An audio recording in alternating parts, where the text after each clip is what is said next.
bendiciones para todos. Bienvenidos a un nuevo capítulo de este estudio de la epístola del apóstol Pablo a los Efesios. Estamos muy contentos de poder tener este tiempo, de poder compartir con cada uno de ustedes esta clase, este tiempo de impartición de la palabra.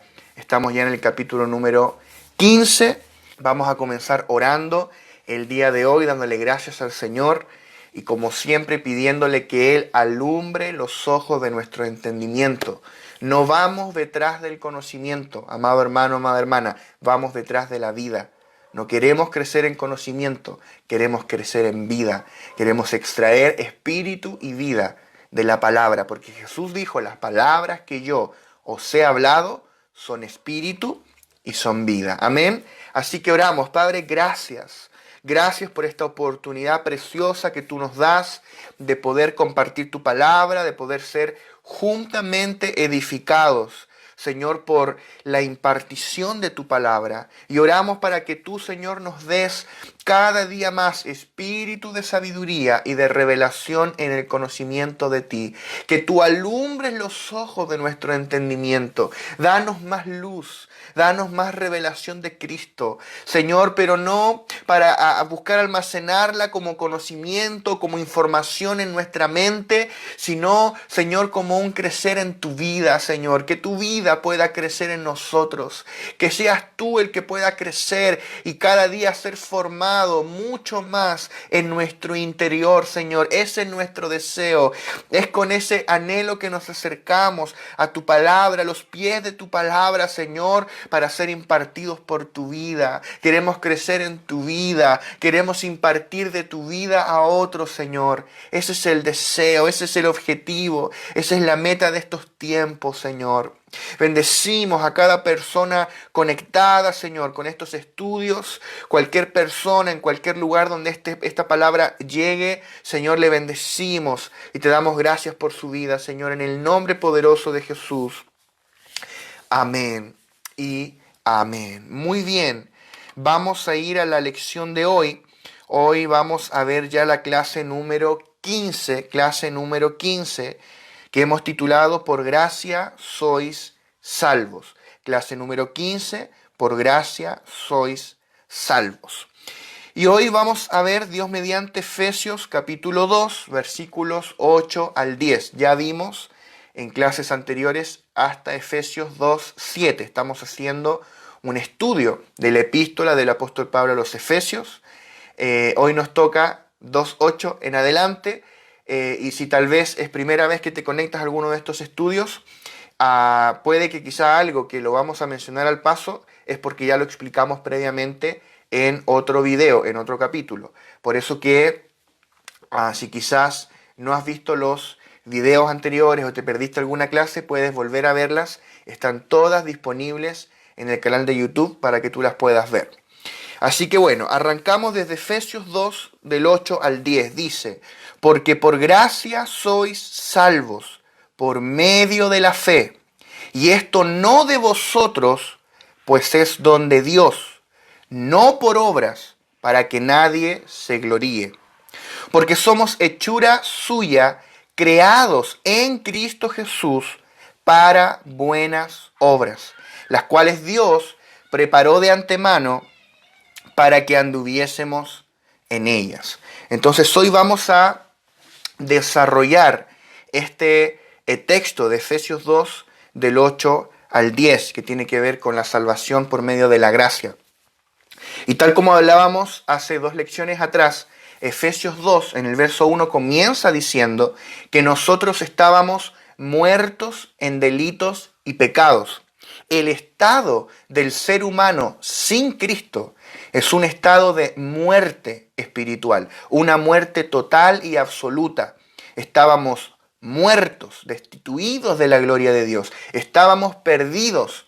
No había posibilidad alguna de salvación. Toda la humanidad estaba condenada a la muerte eterna. Dice la palabra en Génesis capítulo 2, verso 17.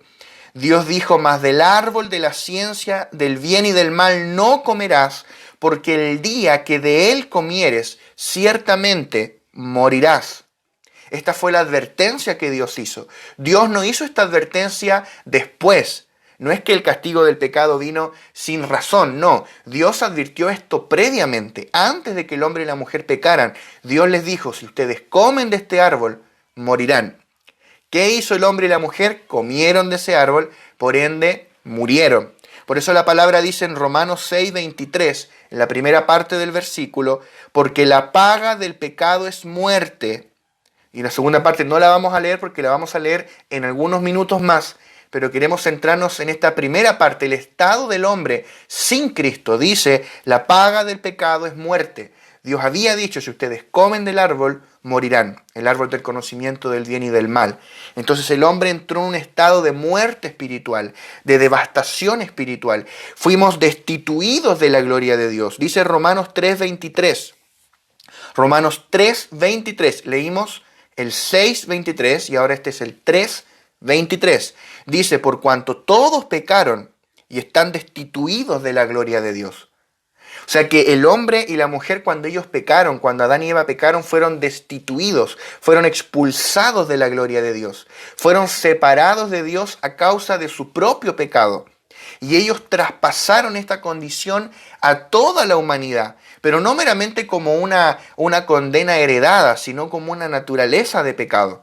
Y esa naturaleza nos llevó a todos nosotros a pecar, porque aquí dice, por cuanto todos pecaron. Todos pecaron. Es decir, todos nosotros, no culpemos tanto a Adán. Cada uno de nosotros pecó a su propia manera, hicimos lo malo ante los ojos del Señor. Éramos culpables, éramos gente que merecía la ira de Dios siendo descargada sobre nosotros. Estábamos perdidos. Ese era el estado en el cual Dios nos encontró. No había nada bueno en nosotros.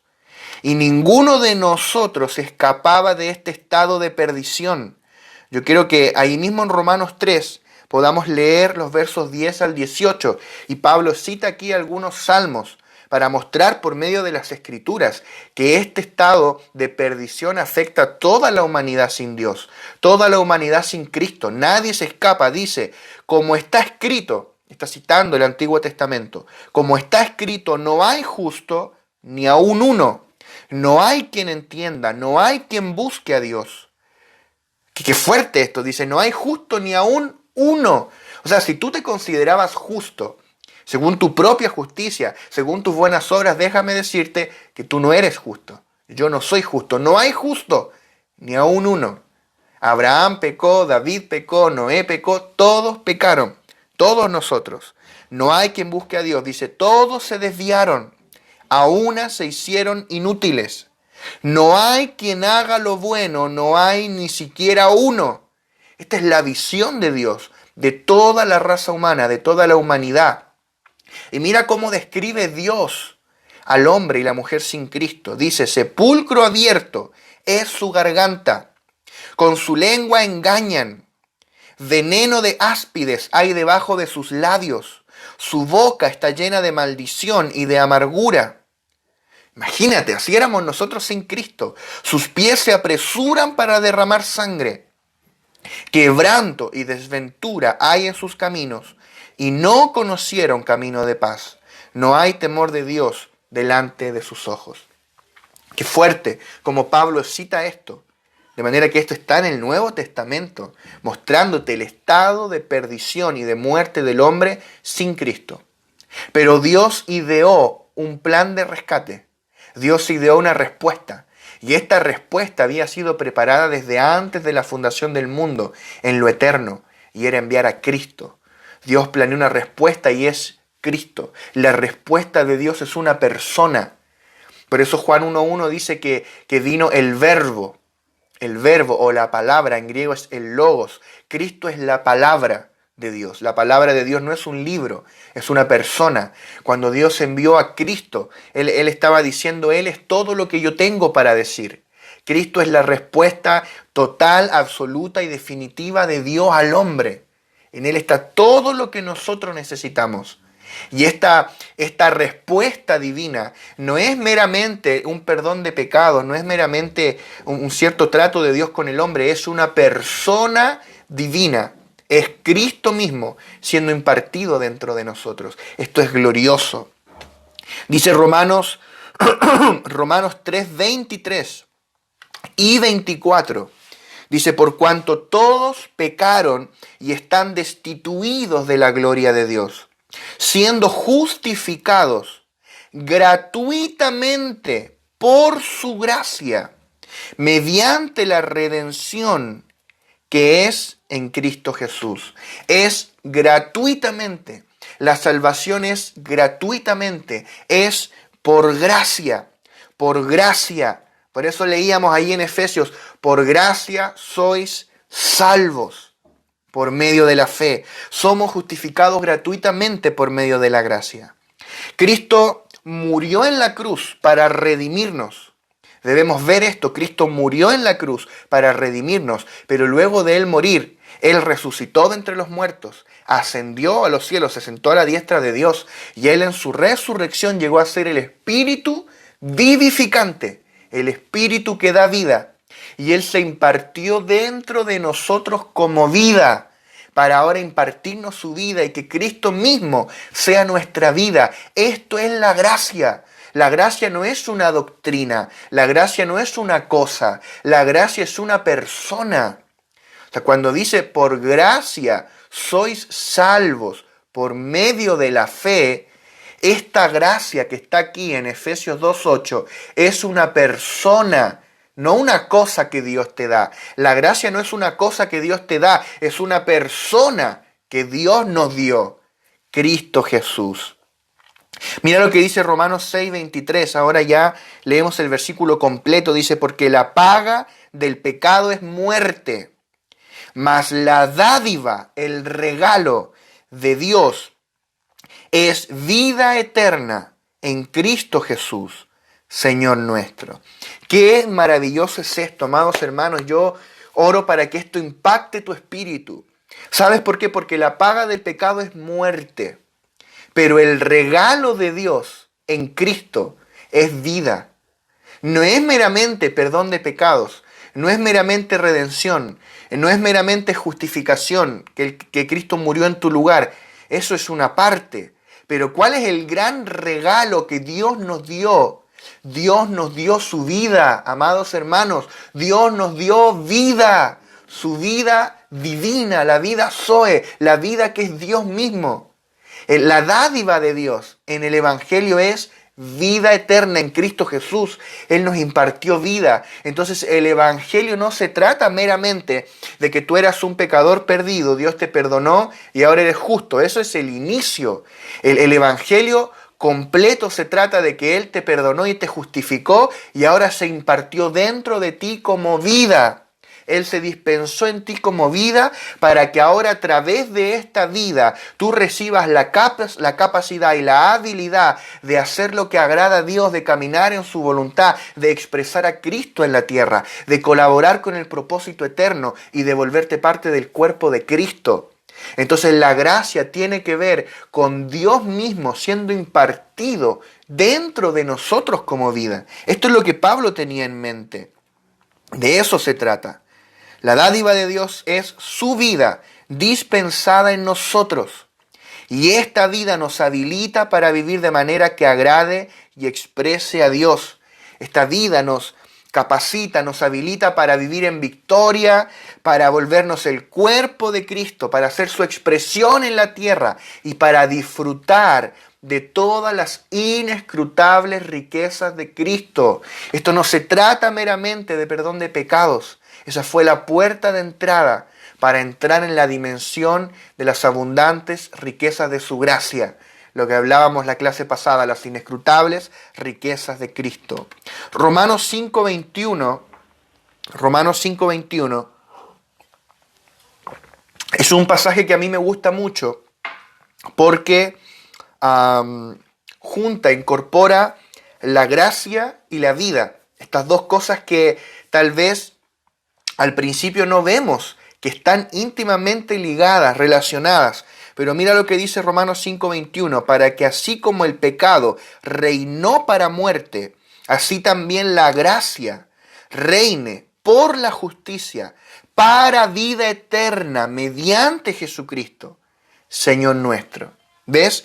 O sea que la gracia reina en nosotros, la gracia reina por la justicia, para vida eterna, mediante Jesucristo. O sea que la justicia es el medio para que entre la gracia en su plenitud. O sea, Dios te declaró justo por medio del sacrificio de Cristo en la cruz en tu lugar. Fuiste declarado justo, justificado. Esta palabrita revelacional, justificación. Romanos 5.1 dice, justificados, pues por la fe tenemos paz para con Dios, por medio de nuestro Señor Jesucristo. O sea que tú fuiste declarado justo, perdonado, redimido en esa cruz del Calvario. Pero esa es la puerta de entrada a la gracia, a las riquezas de la gracia. Por eso dice que la gracia reina por la justicia. O sea, a través de que tú fuiste declarado justo, la gracia entró en ti. Que la gracia es Cristo mismo. Él entró en ti y tú entraste en las abundantes riquezas de la gracia. ¿Y para qué la gracia entró en ti? Para vida eterna, mediante Jesucristo. O sea que la gracia entró en ti para que tú recibieses la vida. Y por medio de esta vida es que tú reinas. Por eso la palabra dice, mucho más reinarán en vida, en Zoe. Por medio de esta vida, tú te vuelves miembro del cuerpo de Cristo. Tú puedes reinar. ¿Por qué? Porque tú portas a Dios mismo como vida dentro de ti. De eso se trata la gracia. La gracia es mucho más que lo que tal vez nosotros inicialmente pensábamos. La gracia no es meramente un favor inmerecido. Yo recuerdo cuando yo era joven, me enseñaron que la gracia era favor inmerecido. Pero es mucho más que eso. No es meramente algo gratuito. No es meramente algo que tú no mereces y te lo regalan. Como decir, la salvación yo no la merecía y Dios me la dio gratuitamente, lo cual es cierto. Pero es mucho más que eso. La gracia debemos ver que es una persona. La gracia es el Dios triuno, siendo impartido dentro de nosotros, siendo dispensado dentro de nosotros, vertido, volcado dentro de nosotros. Amén. Efesios 2, 8 y 9, nuevamente este texto que es el texto que estamos estudiando hoy, dice, porque por gracia sois salvos por medio de la fe. Y esto no de vosotros, pues es don de Dios, no por obras, para que nadie se gloríe. Esto no de vosotros, o sea, esto no es tuyo, no es mío, no hay ninguna intervención nuestra para ser salvos. Es por gracia, amados hermanos, es por gracia. Y este texto tan maravilloso que para muchos es como un texto para debatir y discutir asuntos teológicos en los cuales yo no quiero entrar. Yo no quiero entrar porque esto no se escribió para discutir teología. Esto se escribió para experimentar las riquezas de la gracia, para que lo disfrutemos. Nosotros no vamos detrás del conocimiento, vamos detrás de la vida. Queremos experimentar la vida, queremos crecer en la vida del Señor, queremos crecer en la gracia. Esto no se trata de describir la vida, sino de experimentar la vida. Esto no se trata de describir la gracia, sino de experimentar la gracia. No lo podemos entender todo, ni del todo, pero lo podemos disfrutar. Entonces, si tú tomas algo de esto que estamos hablando y tú lo aplicas en tu vida y lo comienzas a experimentar, de eso se trata. Eso es lo realmente valioso en estos tiempos. Entonces dice, porque por gracia sois salvos por medio de la fe. Todo el proceso de nuestra salvación se debe a la gracia. Es enteramente por gracia, de principio a fin. Había una completa incapacidad en nosotros mismos para salvarnos a nosotros mismos. Es por gracia. Ninguno de nosotros merecía la salvación. Es por gracia. Ahora bien, la gracia es mucho más, decíamos, que un regalo inmerecido. La gracia es una persona dada a nosotros. La gracia no es una cosa que nos fue dada, sino una persona que nos fue dada e impartida dentro de nosotros, y es Cristo mismo. La gracia es Dios mismo, dispensado dentro de nosotros. La gracia es el Dios triuno que fue procesado y transmitido a nuestro ser. y que nos imparte todas sus riquezas, nos dispensa, así como un dispensador, una maquinita dispensadora, en tu interior tú tienes al Dios triuno que te dispensa todas sus riquezas. Y ciertamente algunas de estas riquezas son la redención, el perdón de pecados, según las riquezas de su gracia, ¿verdad? La justificación, la santificación. Pero hay muchas más riquezas de Cristo que son aún mucho más profundas por experimentar y por conocer en la persona del Cristo resucitado, en quien vivimos y quien vive dentro de nosotros. Aleluya. ¿Cuántos pueden decir aleluya? Dios es bueno, mira qué maravilloso es esto. Estamos apenas entrando a disfrutar las inescrutables riquezas de su gracia, las inescrutables riquezas de Cristo. No creas que ya sabes lo que es la gracia, que ya lo sé, no. Lo sabemos, sí, pero hay mucho más por conocer y experimentar de esta gracia, porque esta gracia es una persona impartida dentro de nosotros. La gracia no es solamente favor inmerecido y perdón de pecados. Nosotros no solamente éramos pecadores que no merecíamos ser salvos, a quienes Dios salvó gratuitamente. Este es un entendimiento superficial, correcto pero superficial. Hay algo aún más profundo, y es que nosotros fuimos salvos por medio de la impartición de Dios dentro de nosotros. Y ese fue el punto de partida del disfrute de su persona. ¿Por qué? Porque si la gracia es Dios mismo impartido en nosotros, el ser salvos por gracia significa que somos salvos por medio del impartir de Dios en nosotros, por medio del Dios impartido en nosotros. Claro, ¿verdad? O sea, somos salvos por la impartición del Dios triuno en nosotros. O sea, es una salvación por medio de su vida. Por eso la palabra habla de que seremos salvos por su vida en Romanos. Somos salvos por su vida. Es una salvación orgánica, porque la vida que fue impartida en mí me está leudando y me está transformando. Estoy siendo leudado por la vida divina y esta vida me está transformando y conformando a la imagen de Cristo. Y cada vez Cristo es formado más en mi interior. Y estoy, como ya fui salvo, estoy siendo salvo ahora en la dimensión práctica, experiencial, la dimensión del alma. Mi alma está siendo conquistada, ganada por la vida divina, por causa de que he sido salvado por gracia, salvado por un Dios que se impartió dentro de mí. O sea, la salvación no es solamente un acto que Dios hizo, sino es Dios mismo, como su persona, siendo impartido dentro de nosotros. Ahora bien, dice la palabra que somos salvos por gracia, por medio de la fe. Por medio de la fe. ¿Por qué la fe? ¿Por qué Dios involucra aquí la fe? ¿Te has preguntado alguna vez por qué necesitamos fe para ser salvos? Quiero leer Hebreos 11.3. Hebreos 11.3 dice: por la fe entendemos haber sido constituido el universo por la palabra de Dios, de modo que lo que se ve fue hecho de lo que no se veía. Mira qué interesante esto. Por la fe entendemos haber sido constituido el universo por la palabra de Dios. La fe es lo que le da sustantividad a las cosas. Dice también la palabra en Hebreos 11.1 que la fe es la sustancia de las cosas que se esperan, la demostración de las cosas que no se ven. Así dice el original en el griego. Sería como la traducción más acertada.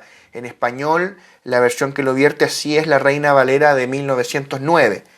Y dice, la fe es la sustancia de las cosas que se esperan, la demostración de las que no se ven. O sea que la fe le da materialidad, le da sustancia a aquello que es invisible, aquello que es en el mundo del espíritu. Por medio de la fe se materializa en el mundo visible. Entonces, la fe le da sustantividad a todo.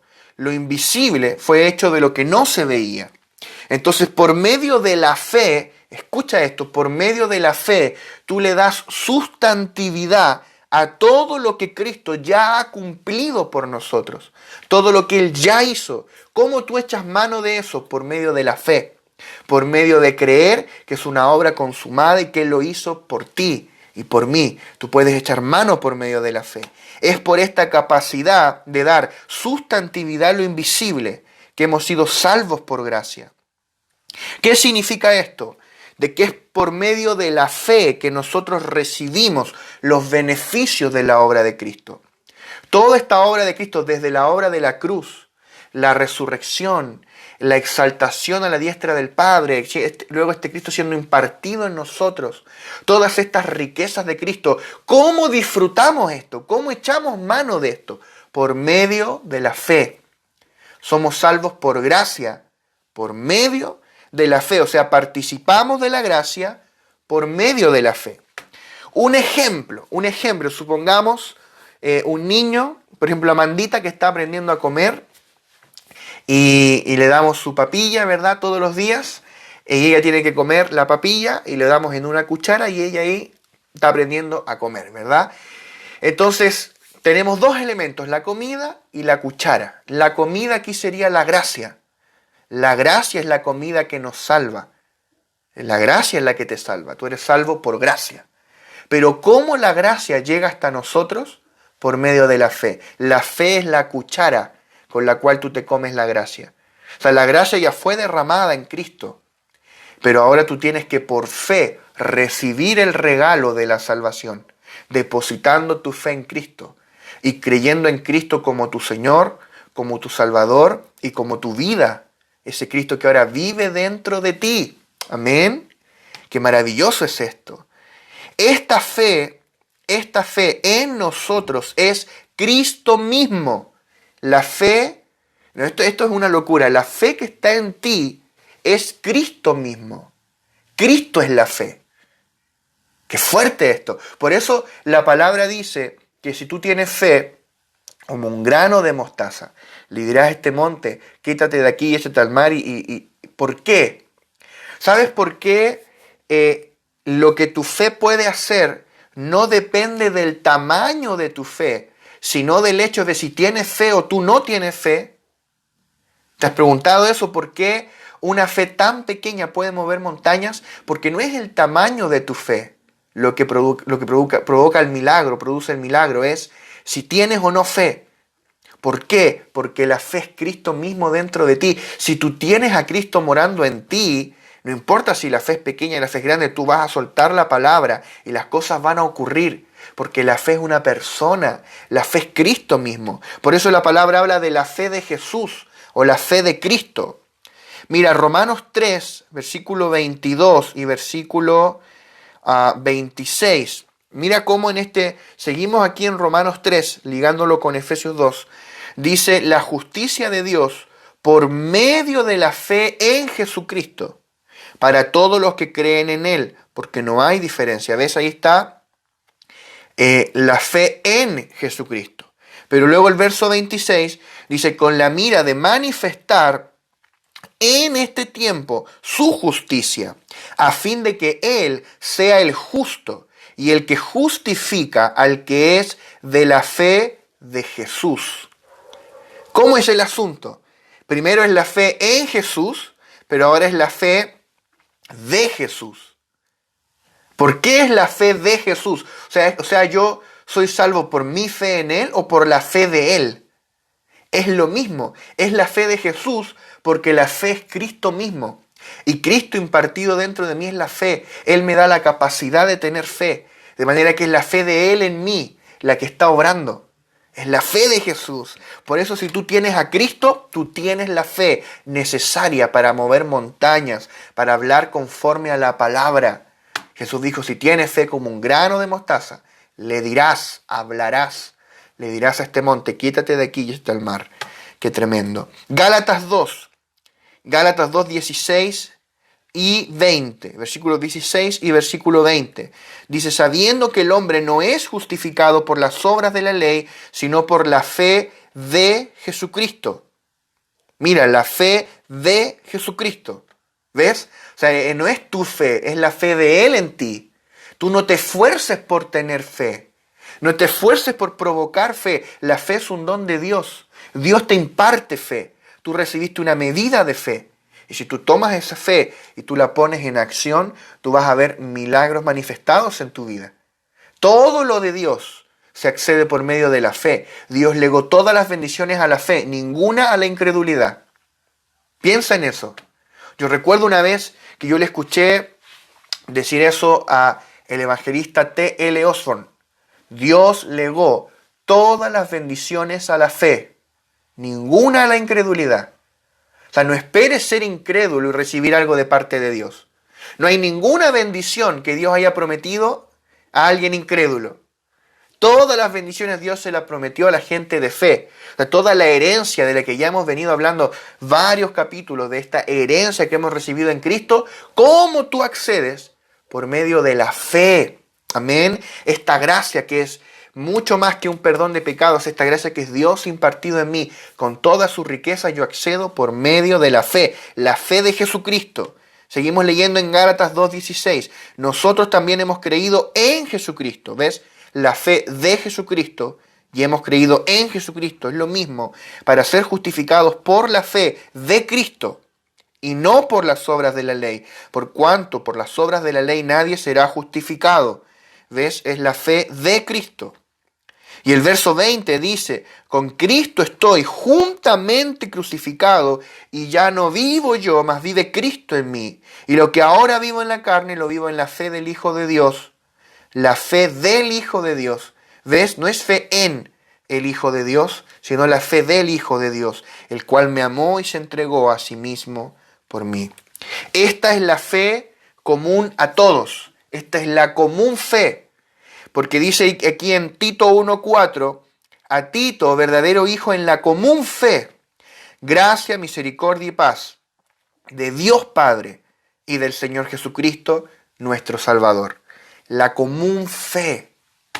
Puesto que la fe es Cristo mismo, dado que la fe es Cristo mismo, los que creemos en Él tenemos una fe común, una común fe. O sea, no es que yo tengo una fe, tú tienes otra fe, el hermano allí tiene otra fe. No, tenemos la misma fe impartida dentro de nosotros, que es Cristo. Por eso somos hermanos en la común fe. ¡Qué maravilloso es esto!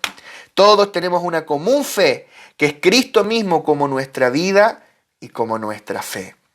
¡Qué tremendo! Entonces somos salvos por gracia, por medio de la fe.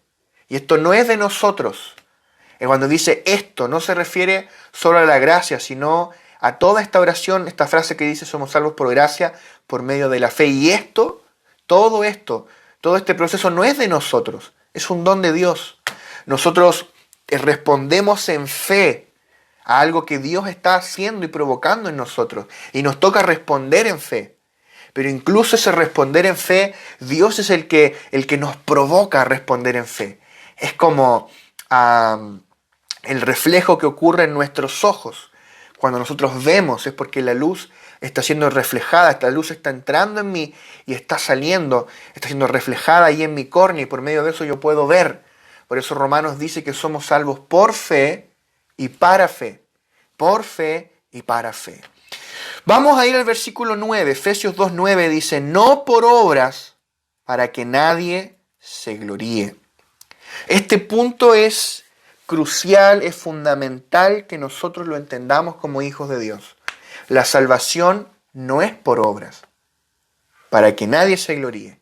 Es por fe, es por gracia mediante la fe. No por obras, para que nadie se gloríe. Ninguna de nuestras buenas obras tiene la capacidad de salvarnos. No hay manera alguna de que nosotros compremos la salvación.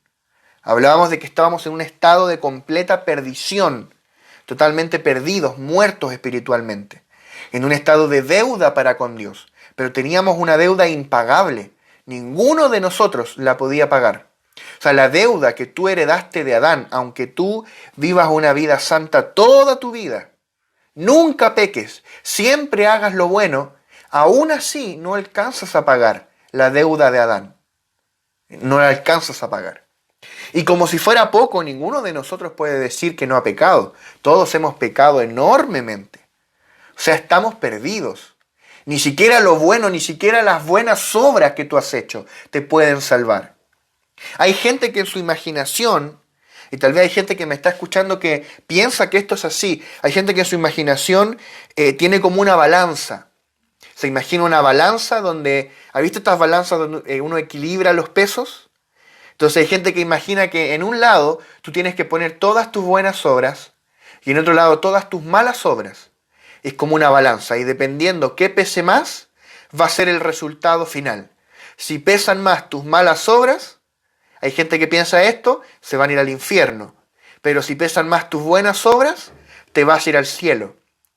Hay gente que piensa así, gente que tal vez en la religión o en la iglesia le enseñaron así, pero yo quiero decirte que eso está equivocado. Tus buenas obras no te pueden salvar, tus buenas obras nunca serán suficientes. Tus buenas obras son tan desagradables a Dios como tus malas obras, porque siguen siendo el fruto del árbol del conocimiento del bien y del mal, siguen siendo Adán intentando ser bueno. Hay una sola cosa que agrada a Dios y es Cristo. Lo único que agrada a Dios es Cristo. El problema de nosotros no es que fuéramos buenos o fuéramos malos. Dios no está en el negocio de lo bueno y de lo malo. Ese es el árbol incorrecto. Para Dios el asunto es bien simple. O eres Cristo o no eres Cristo. Lo único que agrada a Dios es Cristo. Lo bueno, según los patrones humanos, no agrada a Dios. Tanto la bondad humana como la maldad humana provienen del mismo árbol. La bondad humana es nada delante de Dios. Es desagradable. Mira, quiero leerte Isaías 64:6. Este texto nos advierte de esto y esto es muy serio. Dice, si bien todos nosotros somos como suciedad y todas nuestras justicias como trapo de inmundicia, y caímos todos nosotros como la hoja y nuestras maldades nos llevaron como viento. ¡Wow! O sea, todas nuestras justicias, todas tus buenas obras, para Dios son un trapo de inmundicia. Yo una vez escuché un mensaje que nos decía ahí el predicador de que el trapo de inmundicia representaba el paño que ocupaban las mujeres cuando estaban menstruando. Y ellas ocupaban, en ese tiempo no había la tecnología que hay ahora, ¿no? Que se fabrican toallas higiénicas y todo un tema, entonces se ocupaba un paño que se reciclaba, se lavaba, se volvía a usar. Eso era el trapo de inmundicia. O sea, para Dios, mira qué fuerte esto, para Dios somos un trapo de inmundicia en mi justicia humana. O sea, Adán intentando agradar a Dios en sus fuerzas naturales es un trapo de inmundicia. Para Dios huele mal, para Dios es reprobable, para Dios está desechado. Por eso hubo una vez un hombre de Dios muy sabio que dijo esto: tomas todas tus malas obras, todas tus malas obras y ponlas en un saco. Luego toma todas tus buenas obras y ponlas en otro saco. Y ahora huye tan rápido como puedas de ambos sacos. Huye de tus malas obras y huye de tus buenas obras, porque tus buenas obras no te van a salvar. Si tú me estás escuchando y tú crees que las buenas obras te van a salvar, quiero decirte que no es así. Que a la luz de la Biblia eso no es así. Hay mucha gente que en su imaginación, en su mente, tiene esta balanza de lo que yo te hablo. Como que ponderan, ¿no? Dicen, no, mira, yo he pecado, pero hay gente que ha pecado más que yo. Hay gente más mala que yo. Yo como ponderando he hecho más cosas buenas que malas. No funciona así para con Dios. No funciona así. La maldad humana y la bondad humana para Dios están en el mismo árbol. Están en la misma línea. Son igual de reprobables. No son Cristo. Solo Cristo agrada a Dios. Yo quiero decirte, si tal vez es primera vez que me escuchas, ¿alguna vez has pensado con seriedad en el destino eterno de tu alma? La palabra dice que hay dos lugares a los que nosotros podemos ir: el cielo y el infierno. Yo quiero decirte que el cielo es real y el infierno también es real. Es un lugar de condenación eterna. Y aún peor, la gente que está sin Cristo y que va a ese lugar no tiene que esperar a morir para ir a la perdición. La gente sin Cristo está perdidos. El cielo es real y el infierno es real.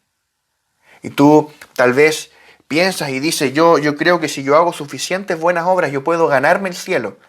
Hay gente que tiene ese dicho, no, haz esto y tienes el cielo ganado. Tú no puedes ganar el cielo, tú no puedes ganar la salvación, no la puedes comprar, no tienes con qué comprarla. Porque si el hombre pecó, ¿cómo el sacrificio de un hombre pecaminoso va a redimir? Es imposible. No tengo nada que ofrecerle a Dios con que pagar. Entonces, Dios mismo se hizo hombre para morir en mi lugar. ¿Por qué? Porque carne redime carne. Por eso el verbo se hizo carne, para redimir la carne. Redimirnos por medio de un cordero perfecto, de un sacrificio perfecto. Redimirnos, eliminar el problema del pecado. Y para que ahora aquellos que creamos en Él y depositemos nuestra fe en Cristo, gratuitamente, por gracia, no por obras, por gracia, recibimos perdón de pecados. Y ahora Cristo mismo, como hemos sido justificados, Cristo mismo puede venir a morar dentro de nosotros, como nuestra vida, como la gracia impartida dentro de nosotros, para que esta vida ahora reine en nosotros. Y entramos a disfrutar de todas las inescrutables riquezas de la gracia. Todo esto es simplemente por creer en Cristo como tu único Señor, tu único Salvador, por arrepentirte de tus pecados y recibirle a Él. Y en ese instante tú eres hecho un hijo o una hija de Dios. Qué maravilloso es el regalo de la gracia. Eres hecho un hijo de Dios, con derechos, con privilegios, también con deberes. Un hijo de Dios que porta la vida de Dios y que es heredero de todas las inescrutables riquezas de Cristo. Todo esto es por gracia, no es por obras. La religión nos enseñó mal. No es por obra, es por gracia. ¿Sabes lo que eso significa? Que cuando tú te equivocas y tú fallas, porque sincerémonos, todos nos equivocamos, todos fallamos. Cuando tú fallas, tal vez tú te sientes de lo peor, tú no quieres ni orar, te sientes pésimo, sientes que perdiste todo. No es así, tú cuando fallas y te equivocas, tú sigues siendo heredero de todas las riquezas de Dios, porque es por gracia. Hasta hace 5 minutos atrás, antes de que fallaras, eras igual de pecador que ahora, igual de necesitado de la gracia que ahora. Hace 5 minutos antes de fallar no merecías menos la gracia. Tú entraste aquí por gracia y nos mantenemos aquí por gracia y nos seguiremos manteniendo por gracia. No es por obras para que nadie se gloríe. Si es por gracia, amados, nadie se puede jactar en su presencia. No te puedes jactar de la salvación, no te puedes jactar de que Dios te dé algo, no te puedes jactar de que Dios te hable, no te puedes jactar de tener dones. ¿Dónde queda la jactancia? Queda excluida, dice la palabra. Quiero leer algunos versículos. Segunda de Timoteo 1:9 dice: quien nos salvó y llamó con llamamiento santo, no conforme a nuestras obras, sino según el propósito suyo y la gracia que nos fue dada en Cristo Jesús antes de los tiempos de los siglos. ¿Ves? No conforme a nuestras obras. Si fuese conforme a tus obras, no hay manera de ser salvo. Esto es un golpe al ego. Y siento que hay 2 cosas que tenemos que ver. La primera es que si yo todavía creo que me estoy ganando el cielo con mis obras, tal vez yo no he nacido de nuevo. Tal vez yo no soy salvo. No me he encontrado con el verdadero Jesús y el verdadero Evangelio. Porque es por gracia, no es por obras. Y si yo ya fui salvo y estoy dentro, estoy en la gracia, que yo no debo olvidarme que sigue siendo por gracia, que equivocarme no me hace inmerecedor de sus riquezas, porque yo no entré aquí por mérito, entré aquí por gracia. Yo conozco tanta gente que cuando falla no quieren orar, no quieren escuchar predicaciones, no quieren leer la palabra, no quieren congregarse, no quieren nada. Se sienten culpables, indignos de recibir algo, indignos de sentir la presencia de Dios. Yo sé que te ha pasado, que tú pecas y te sientes indigno de sentir su presencia, indigno, no quieres adorar, te sientes indigno de que Él te toque, ¿verdad?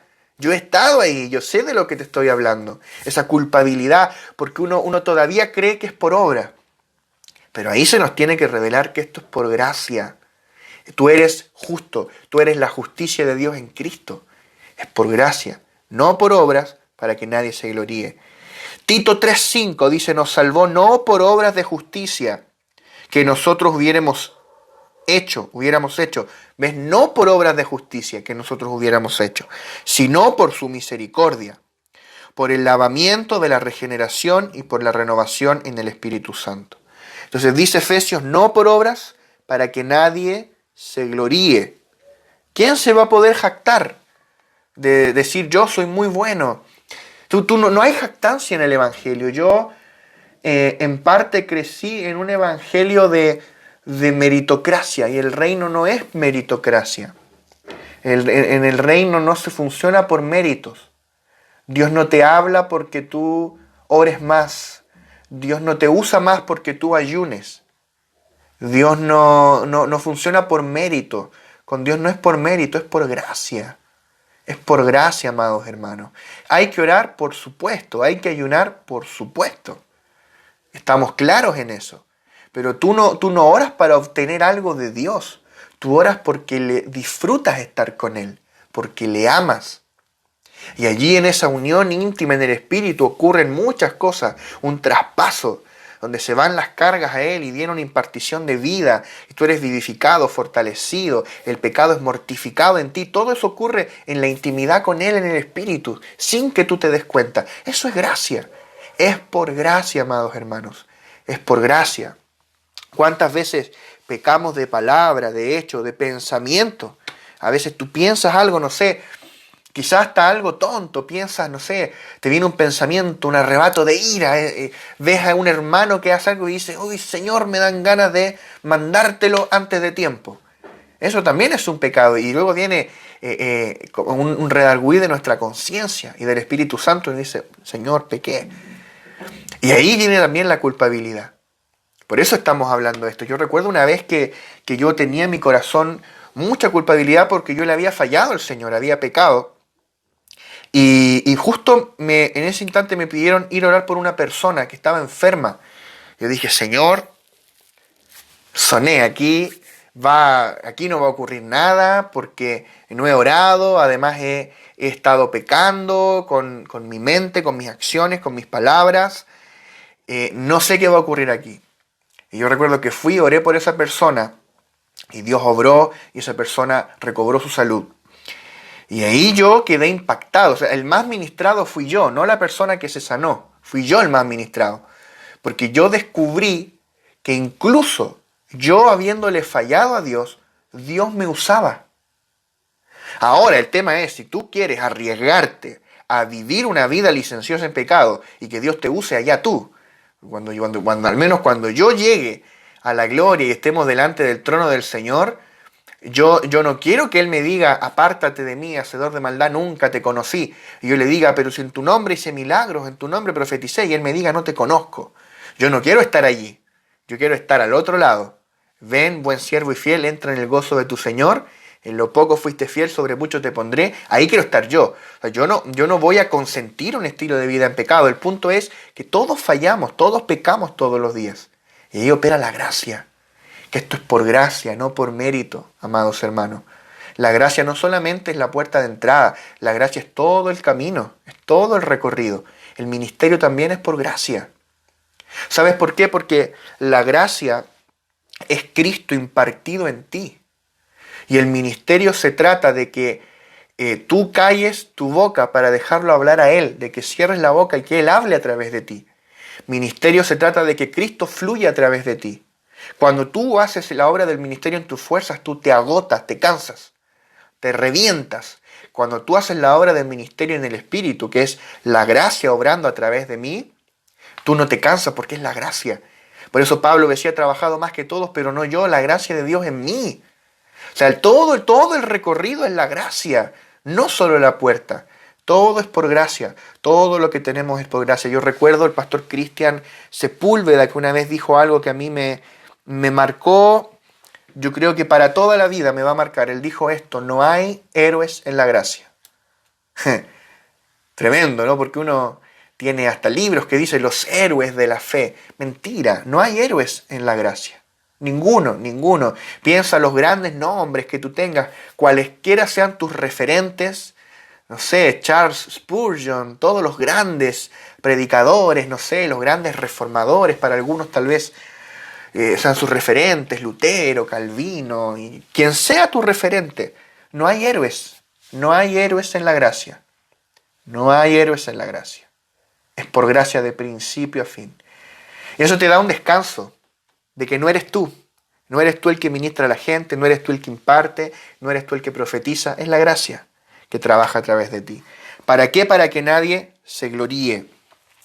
Primera de Corintios 1, 28 al 29, Dice, y lo vil del mundo y lo menospreciado escogió Dios, y lo que no es, para deshacer lo que es, a fin de que nadie se jacte en su presencia. Nadie se jacte. Romanos 3, 27 al 28. ¿Dónde pues está la jactancia? Queda excluida. ¿Por cuál ley? ¿Por la de las obras? O sea, porque alguien se porte bien, ya no se va a jactar, o se va a jactar. No, no, no. Dice no, sino por la ley de la fe. Por medio de la ley de la fe queda excluida la jactancia. Concluimos pues que el hombre es justificado por fe sin las obras de la ley.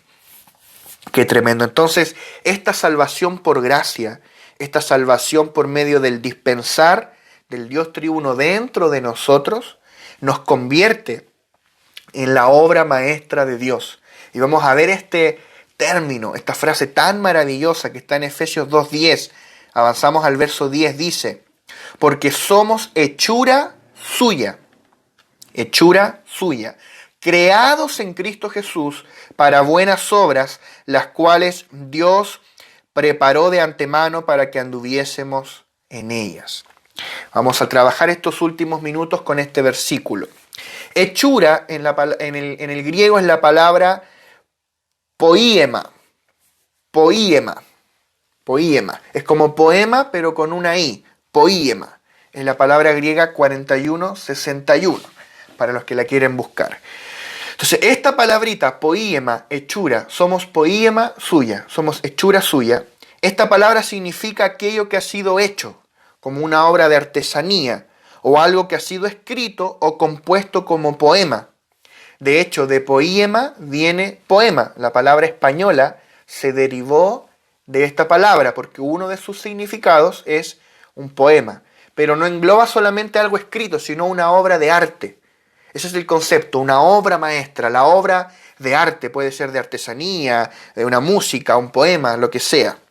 Entonces, no solamente algo escrito, poético, puede considerarse un poema, sino también cualquier obra de arte que exprese la sabiduría y propósito del autor. O sea, es como una obra magna, la obra maestra. Eso sería un poema. De hecho, algunas traducciones lo vierten así. Por ejemplo, la NTV, la versión NTV dice, pues somos la obra maestra de Dios. ¿Ves? Somos la obra maestra de Dios. Él nos creó de nuevo en Cristo Jesús, a fin de que hagamos las cosas buenas que preparó para nosotros tiempo atrás. Y Efesios 2:10, también en la versión recobro dice, porque somos su obra maestra, creados en Cristo Jesús, para buenas obras, las cuales Dios preparó de antemano, para que anduviésemos en ellas. Entonces, la obra maestra de Dios. ¿Ves? Tú y yo como iglesia somos la obra maestra de Dios. Este concepto de la obra maestra es bien interesante porque todos los artistas, todos los compositores, los pintores, los escultores, todo artista anhela e intenta producir obras maestras, producir su obra maestra, su obra sobresaliente. Es como su obra más importante.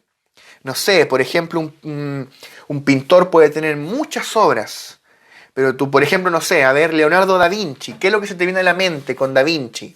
Tal vez el cuadro de la Gioconda, o tal vez el cuadro de la Última Cena. Pintó muchos cuadros, pero esas son como obras maestras, ¿verdad?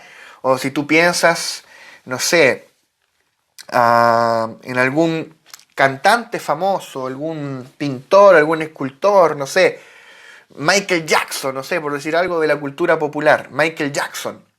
¿Cuál sería su obra maestra? No sé, él tuvo muchos discos, pero hay probablemente uno o dos discos que digan esta es su obra maestra, su disco pero maestro, que ganó todos los premios, el mejor disco. Si tuvieras que elegir un disco de él, sería ese disco. Esa es su obra maestra. Bueno, de la misma forma Dios tiene una obra maestra. Dios ha hecho muchas cosas magníficas. Dios hizo el universo, las estrellas, los planetas. Dios hizo toda la vida en la tierra, los animales, las plantas, etc. Incluso Dios hizo al ser humano, al hombre y a la mujer, a Adán y a Eva, y toda la raza humana. Recuerda que la raza humana es como la corona de la creación. Pero incluso la raza humana no es la obra maestra de Dios. El ser humano no es la obra maestra de Dios. Pero, ¿cuál es la obra maestra de Dios? La iglesia. La iglesia es la obra maestra de Dios, de todo lo que Él ha hecho, de todas sus creaciones magníficas, impresionantes. Si tú tuvieras que elegir una, la obra maestra por la cual sacarte el sombrero, la más asombrosa obra de Dios es la iglesia. Aleluya. Es la creación más impresionante, sublime y sobrecogedora de Dios, la iglesia. Si hay algo que tú tienes que conocer de Dios, es la iglesia. O sea, si tú crees que mirar la creación es hermoso, la iglesia es mucho más hermosa. O sea, ¿sabes por qué a ti no te emociona tanto la iglesia como ir al campo y mirar la naturaleza? Porque no se te ha revelado lo que es la iglesia. Pero cuando se nos comienza a revelar la verdadera naturaleza de la iglesia de Cristo, descubrimos que es el poema más hermoso que se podría escribir, que es la obra de arte más hermosa, es la obra maestra por excelencia en todo el universo. La iglesia, el cuerpo de Cristo, el nuevo hombre corporativo, la esposa del Cordero, la plenitud de aquel que todo lo llena en todo, la casa de Dios, el edificio de Dios, la ciudad de Dios, la nueva Jerusalén. Gloria a Dios. ¡Qué hermoso! No hay palabras para describir la iglesia.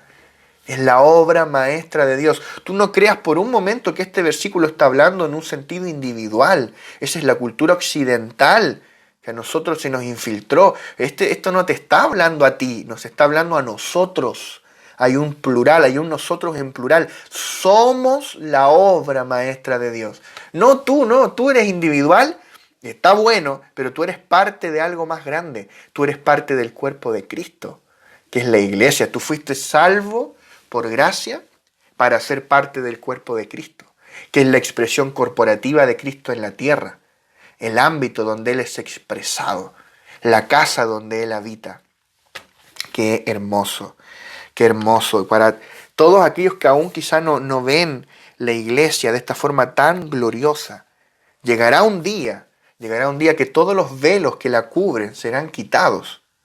Porque hoy día tú vas a la iglesia, a la reunión, y tú todavía puedes ver los vasos de barro, como un velo que cubre el oro que está dentro, el tesoro que está dentro, la verdadera iglesia que está dentro. Tú puedes chocar con el vaso de barro, con el hermano de barro que está enfrente, lleno de debilidades, con la parte natural de la iglesia. Pero cuando Cristo venga, Él se presentará a sí mismo una iglesia gloriosa, sin mancha ni arruga ni cosa semejante. Yo solo de imaginar ese momento, de pronunciar estas palabras, me embarga una profunda emoción en el espíritu, cuando Él se presente a sí mismo una iglesia gloriosa, sin mancha, ni arruga, ni cosa semejante. Una iglesia de todo pueblo, lengua y nación. A los que se nos ha revelado esa iglesia gloriosa, nos dedicamos a trabajar ahora en esta era para que Él se presente a sí mismo una iglesia gloriosa. Así como los amigos del novio, así como el amigo del novio que se goza de ver al novio llegar y entrar en las bodas. Ese es el gozo de los que trabajamos sirviendo en la obra del Señor, todos los obreros, líderes, pastores, todos los que atienden una casa iglesia, todos los que evangelizan, todos los que predican a otros, todos los que servimos al Señor de cualquier manera. Ese es nuestro gozo, que Él se presente a sí mismo una iglesia gloriosa. Dios ha hecho muchas cosas, pero ninguna de ellas es tan querida, tan preciosa, deseable y valiosa como lo es la iglesia. Hemos sido salvos por gracia para hacer la obra maestra de Dios, a fin de que andemos en las buenas obras que Él preparó de antemano para que anduviésemos en ellas. La obra maestra de Dios, su obra más grandiosa, consiste en impartirse en el hombre, hacerlo uno con Él, a fin de producir la iglesia. ¡Wow! Piensa en esto por un momento, en toda la creación, nadie más porta a Dios más que nosotros los santos, más que la iglesia del Señor. David nunca tuvo esto. Tú tienes, imagínate, tú que quizás te sientes poca cosa, que eres nuevo, que quizás conoces pocos versículos, tú portas a Dios dentro de ti. Y no a una parte, a Dios completo, a Cristo. Tú portas todo lo que Dios es, el Dios triuno. Tú lo portas. Tú cargas dentro de ti las 24 horas del día, los 7 días de la semana, algo que David nunca tuvo. Imagínate. David que tenía un altar de adoración, el tabernáculo de David 24/7 por 40 años adorando, y David nunca cargó esta gloria que tú cargas. Abraham no tuvo esto, Moisés no tuvo esto, Jeremías, nadie tuvo esto. Y nosotros los santos del nuevo pacto portamos a Dios. Nadie, no sé, los rinocerontes no tienen esto, los monos, los elefantes, ninguna otra creación de Dios porta a Dios. O sea, es una cosa inaudita en la historia de la creación que Dios, que el Creador venga a habitar dentro de su creación y se mezcle con el hombre. Dios se mezcla con la humanidad, con el hombre regenerado y produce la iglesia. Por eso la iglesia es única en su clase. Por eso la iglesia es la obra maestra de Dios. Porque es el resultado, el desborde del impartirse de Dios dentro de nosotros, de la mezcla de Dios con el hombre.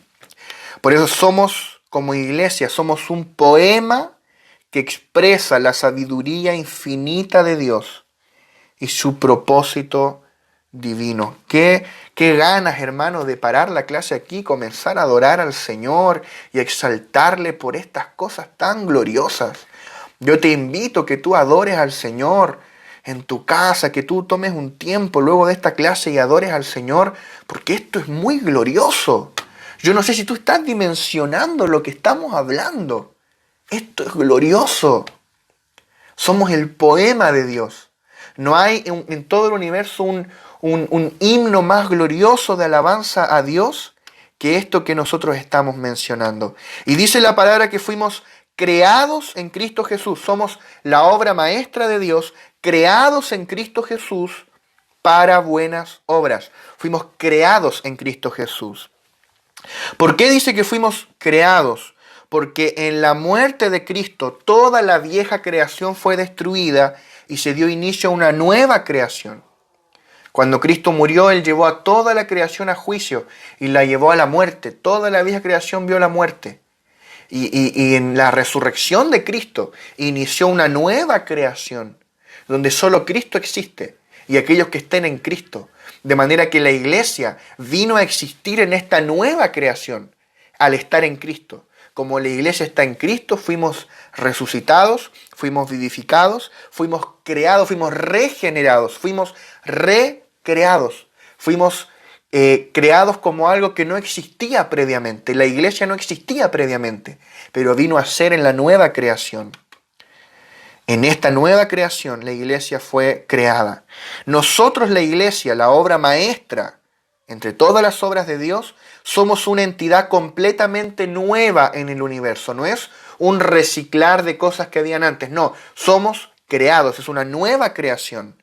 Somos algo nuevo inventado por Dios. Dios nos creó en Cristo por medio de la regeneración para que fuésemos su nueva creación.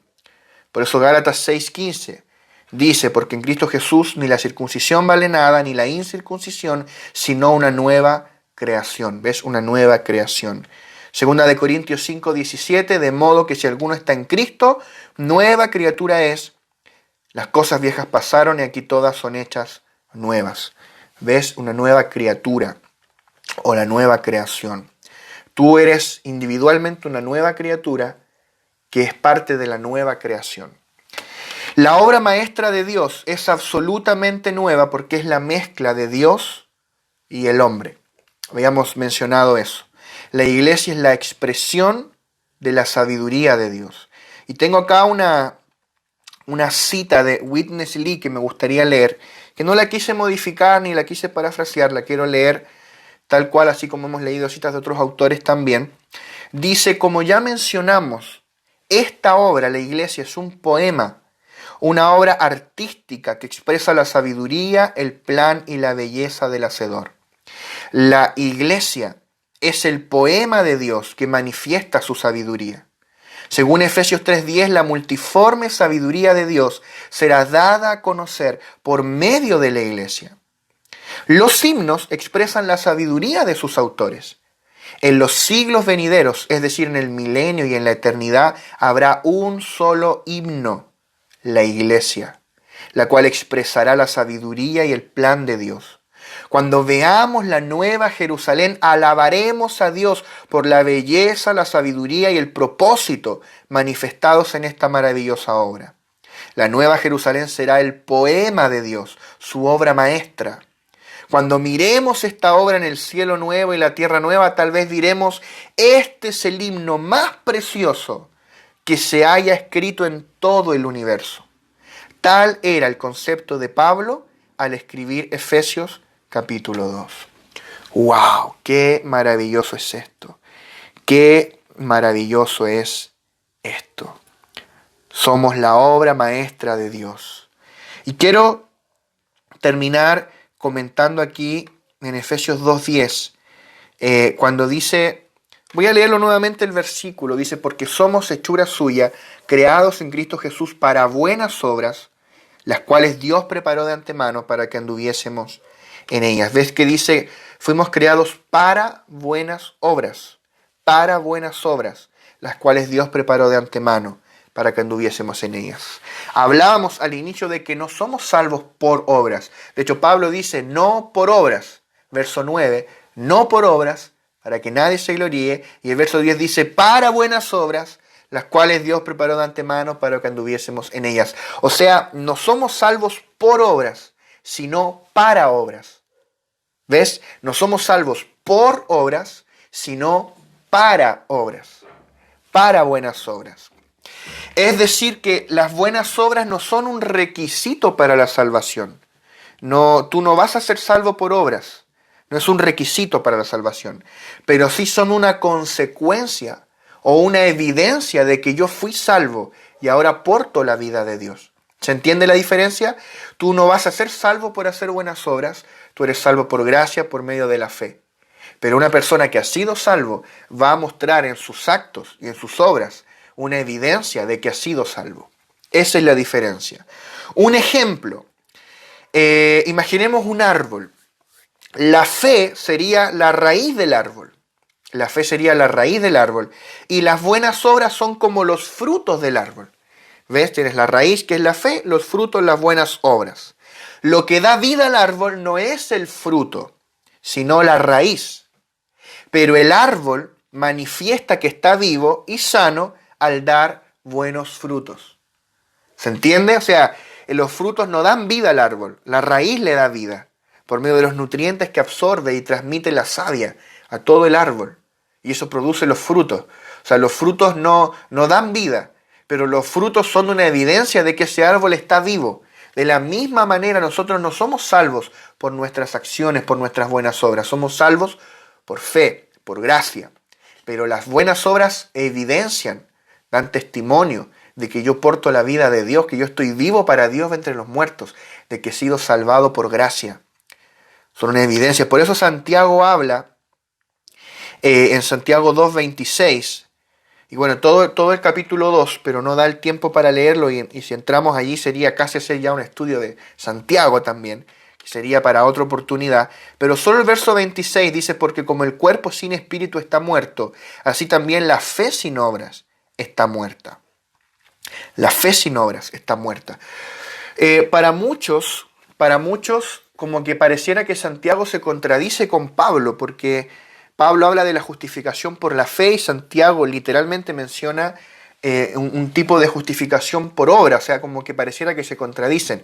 Y no se contradicen de ninguna manera, porque es la palabra de Dios inspirada por el Espíritu Santo. ¿Qué es lo que Santiago nos está mostrando? Es el equilibrio. Porque Santiago dice, si tú dices que tienes fe, pero tú no lo evidencias con tu manera de vivir, tu fe no es real. tu fe está muerta. La fe sin obras está muerta. O sea, que en el fondo la evidencia de que tu fe es viva y está viva es las obras. Entonces las obras son una consecuencia de que yo ahora aporto la vida de Dios. No es un requisito para recibir la gracia, sino una consecuencia de que recibí la gracia y yo porto la gracia que es Cristo mismo impartido en mí. ¿Se entiende? Ahora bien, las buenas obras, porque dice que fuimos creados en Cristo Jesús para buenas obras. O sea, si yo recibí a Cristo, yo debo saber que fui creado en Cristo Jesús como esta obra maestra para buenas obras, para caminar en buenas obras, no para seguir viviendo como yo vivía antes. Y dice que estas buenas obras fueron preparadas por Dios de antemano para que anduviésemos en ellas. Entonces debemos ver que las buenas obras para las cuales Dios nos creó no son las que se consideran buenas según el concepto general que nosotros tenemos, sino que son las buenas acciones específicas que Dios planeó y que Dios ordenó de antemano para que anduviésemos en ellas. Y quiero leer en Hebreos 9:14, un versículo que a mi parecer ilustra muy bien este punto. Dice: cuánto más la sangre de Cristo, el cual mediante el Espíritu Eterno se ofreció a sí mismo sin mancha a Dios, limpiará vuestras conciencias de obras muertas para que sirváis al Dios vivo. O sea, hay dos tipos de obras. Están las obras muertas y están las obras vivas. ¿Cuáles son las obras muertas? Son las obras que produce mi vieja naturaleza muerta, la naturaleza adámica. Ya sea que sean malas obras o buenas obras, entre comillas, buenas según el concepto adámico, concepto nuestro, del árbol del conocimiento del bien y del mal. Ese tipo de bien, tanto malas como buenas, son obras muertas, obras que producen mi naturaleza muerta. Pero hay otro tipo de obras que son obras vivas, que son el resultado, el producto de la vida de Dios siendo manifestada a través de mí. Que esa vida divina que ahora he recibido, esta nueva vida que hoy porto, se manifieste. Esas son obras vivas. Son obras que son el producto de una vida que me habita. Ya no de una naturaleza muerta, sino de una naturaleza viva, una vida que yo porto, obras vivas. Por eso dice: para que sirváis al Dios vivo, porque un Dios vivo se lo sirve con obras vivas, con obras que son la manifestación no de las buenas intenciones de Adán, no del esfuerzo de Adán por querer ser bueno o dar la medida de Dios, sino de la misma vida de Dios impartida dentro de nosotros, haciendo lo que es agradable delante de Él. De eso se trata. Y algunas expresiones prácticas de esto se encuentran más adelante, desde Efesios 3 hasta el capítulo 6, cuando Pablo habla del matrimonio, de la familia, de la sujeción, habla de asuntos sociales, habla de la unidad de la iglesia. Pablo se encarga de cerrar Efesios hablando una serie de aspectos prácticos muy importantes. Y me gusta esto porque a pesar de toda la revelación que Pablo tenía, Pablo siempre se encargó de aterrizar la revelación. Nos la aterriza y la lleva a cosas prácticas, cosas practicables que tenemos que hacer, que tenemos que poner en práctica. Entonces Pablo, imagínate, comienza hablando en Efesios 1 de que nos escogió, nos predestinó, de que la herencia y que esto y un montón de cosas que ya las estudiamos, y termina hablando del matrimonio, de los hijos, de los padres, de mantener la unidad entre los hermanos. O sea, todo Pablo te lo aterriza y te lo lleva a la práctica. Entonces debemos ver de que para Pablo era muy importante, y más que para Pablo, para el Espíritu Santo es muy importante, que nosotros tomemos esta revelación y la hagamos práctica, que la apliquemos en nuestra vida. Tal vez no nos vamos a acordar de todo, tal vez no vamos a retener todo, tal vez no entendemos todo todavía, pero lo que se nos ha revelado lo vamos a poner en práctica. Amén. Y de eso se trata la piedad, de Cristo siendo manifestado en nuestra vida cotidiana. Así que vamos a orar para terminar esta clase de hoy. Damos gracias al Señor porque ha sido un muy buen tiempo en su palabra. Amén. Oramos. Padre, gracias, Señor. Gracias porque somos tu obra maestra, porque somos tu poema, Señor. Somos el himno más maravilloso y glorioso que podría haberse escrito, Señor. Y por la eternidad te adoraremos, Señor, te expresaremos, manifestaremos, Señor, las riquezas de tu sabiduría, Señor, de tu multiforme sabiduría, Señor, en esta era y en las eras por venir. Señor, en la nueva Jerusalén. Gracias, Señor, porque aunque no podemos entender todo esto plenamente, podemos disfrutarlo, podemos manifestarlo. Señor, ayúdanos a llevar esta palabra a la práctica, Señor, asuntos prácticos, concretos en nuestro diario vivir. Señor, te honramos y te adoramos en el nombre poderoso de Jesús. Amén y amén.